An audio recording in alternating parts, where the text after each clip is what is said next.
Oh, you said a few streamers you watch are really scared about getting into variety, even if it's tacked onto their usual streams because it too much with their metrics. So the question is, why do they care about their metrics? Because there's some reasons why you should and some reasons why you shouldn't. For example, when you take a sponsorship, some sponsors calculate how much money you make directly off of your CCV, your average viewers. Some of them check it last 3 months. So if you have a dip, okay, maybe you get paid a little less. Some of them are fine with you quoting old numbers and being like, the game that you are having me play is more within my old content. Therefore, I want you to pay me compared to my old numbers. And some of them will do it. That is when metrics might actually affect you. Any other time, I personally believe that they really don't affect you. For example, I'll use myself as an example. Yesterday, I streamed yesterday and there were way fewer people there to watch for the whole stream. Why?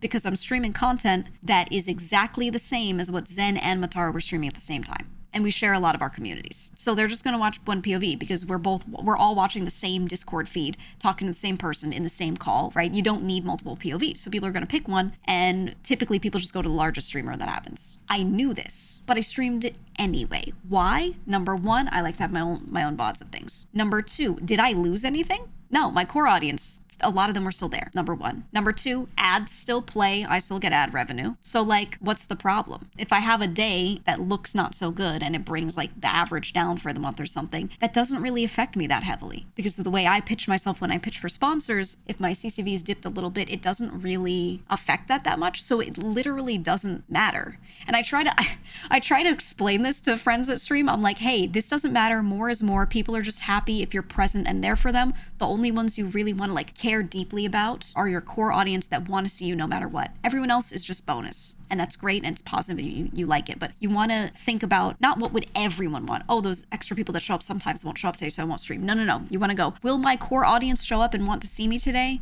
The answer is almost always yes, so you should do it, right? So like, I don't know, I just see it as it's just more for everyone. It's just more time that you get to spend with your community, more time they get to sit there with you, and it's good. It's more is more, right? So I don't know, I see some people agonize over this stuff, and I'm like, just do it. That's actually, we were talking before about like when someone just streams one thing all the time and then they swap to variety, their numbers go down. Thing is, when you just stream one thing all the time, those streamers rarely get sponsorships that calculate how much they're getting paid off of their CCV. So if their CCV goes down because they're adding to their average some random variety time that's less watched, it literally affects nothing. Nothing changes for them. So why do they care? I never understood that, you know?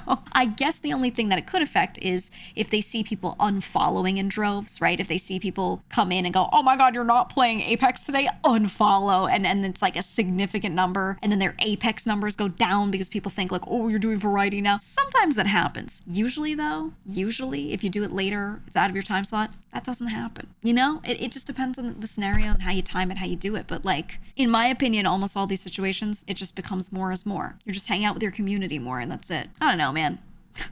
Oh yeah, streaming during night rain weekend means lower CCV regardless of what you do on stream. Exactly right. Like a huge game will come out and you'll play it and you'll be like, oh my God, no one's watching, no one wants to see me play the new game. No, motherfucker, they're playing the new game, they're not watching streams sometimes, right? And like everyone sees a dip, you know? So it's just not worth like agonizing all this about all this stuff. It's always external stuff more than anything. Not always, but a lot of the time. That's just how it is. Sometimes when you see like over time you have a dip, are you advertising yourself properly? Because you always need to be getting new people in because people always fall off over time. So are you advertising? You think it's like your streams are bad. Maybe you're just not posting on Twitter and YouTube enough, you know?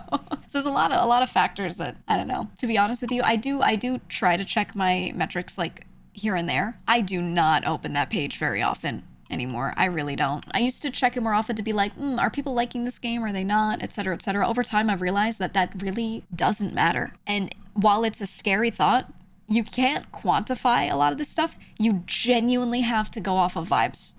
Did I hang out with chat and feel like chat had a good time? Did I feel like I had a good time? Okay, let's do that again. You have to just do it like that, which sucks because I would much prefer if I could quantify everything and just go off of data, but you can't.